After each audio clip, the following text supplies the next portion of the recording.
Présenté comme virevoltant, dribbleur, mais qui est vraiment Konrad de la Fuente, l'international américain formé au Barça? Convoité, prometteur, quel est son parcours, quelles sont ses caractéristiques? Eh bien, je vous propose de les découvrir, notamment grâce à l'aide de Football Manager. Mais avant cela, pensez à vous abonner à la chaîne Projection Virtuelle. On y trouve du football, du Virtual Regatta et prochainement du Tour de France. C'est bon, c'est fait? Vous êtes abonné? Merci beaucoup. Né à Miami le 16 juillet 2001 de parents haïtiens d'origine dominicaine, Konrad s'est rapidement fait remarquer balle au pied. Convaincu des capacités de leur fils, eh bien ses parents l'ont emmené en Espagne lorsque le père a été muté au consulat d'Haïti à Barcelone. Konrad est alors âgé de 10 ans et il intègre à 12 ans le Barça, la célèbre Masia. Il est d'ailleurs le second joueur américain à avoir intégré la Masia après Ben Lederman. Ben Lederman, vous avez sa fiche à l'écran. Il évolue actuellement en Pologne, au Radow Czeskoczka, désolé pour la prononciation, et j'espère pour lui, sans manquer de respect à Lederman, que Konrad de la Fuente fera une plus belle carrière.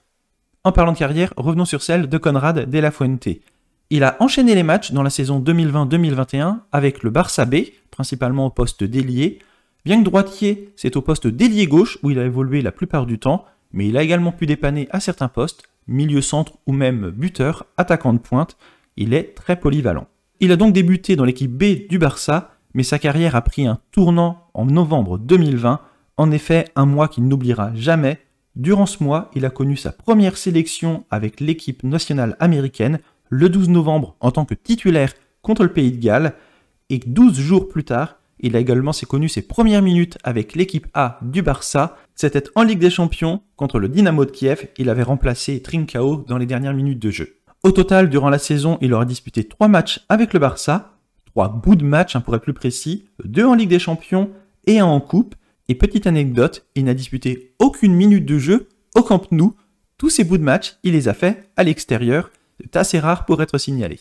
Voilà pour son parcours, et maintenant découvrons son profil sur Football Manager. Pour ses notes, bien évidemment, pour un joueur de son âge, elles ont évolué, mais il y a quelques aspects qui sont très intéressants à observer, par exemple ses caractéristiques. Vous voyez, déborde son adversaire, il fait beaucoup de courses balle au pied, ce sont des traits de personnalité que l'on avait pu remarquer dans sa saison au Barça B. Mais au-delà des notes que l'on peut voir ici, ce qui est intéressant, c'est de voir ce qu'il y a ailleurs sur Football Manager. Et on va débuter tout d'abord par les informations. Vous pouvez voir qu'au niveau des langues, eh bien, il est très polyvalent, là encore comme pour les postes. Il parle anglais, c'est logique, il est américain. Il parle espagnol, mais il parle également français. Ses parents étant haïtiens, c'est logique, donc il s'intégrerait parfaitement s'il signait dans un club français. Concernant son potentiel, on peut voir que Football Manager n'a pas tranché encore définitivement. Vous voyez, il se réserve une marge d'erreur, c'est le cas avec les très jeunes joueurs, mais pour l'instant son potentiel était évalué entre 140 et 170. Ça laisse une belle marge. 140, ça serait un joueur correct de Ligue 1. 170, on est sur une star. Alors comment va-t-il évoluer? Eh bien, on le saura dans quelques années. Il y a également un autre aspect que l'on peut voir. Cela concerne sa personnalité profonde. Alors est-ce un joueur professionnel? Eh bien on va voir ça tout de suite. Vous le voyez, on découvre ses attributs qui sont notés là maintenant entre 1 et 20. Et que découvre-t-on?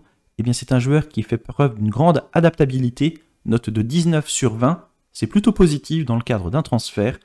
12 en ambition, 13 en fidélité, 12 en professionnalisme, c'est plutôt pas mal. La violence, 6, donc c'est un joueur qui prendra peu de cartons. 7 en tendance à se blesser, là encore un point très intéressant, on pourra compter sur lui. Une note de 12 dans les matchs importants, donc il ne se dégonflera pas, c'est pas lui qui portera l'équipe, mais il sera présent. Et vous voyez également la polyvalence dont on parlait en début de vidéo, une note de 18, il pourra dépanner à beaucoup d'endroits. C'est toujours très utile d'avoir un joueur de ce profil dans un club. Et voilà, j'espère que vous connaissez maintenant mieux Konrad de la Fuente. N'hésitez pas à me dire ce que vous pensez de ce joueur dans la section commentaires.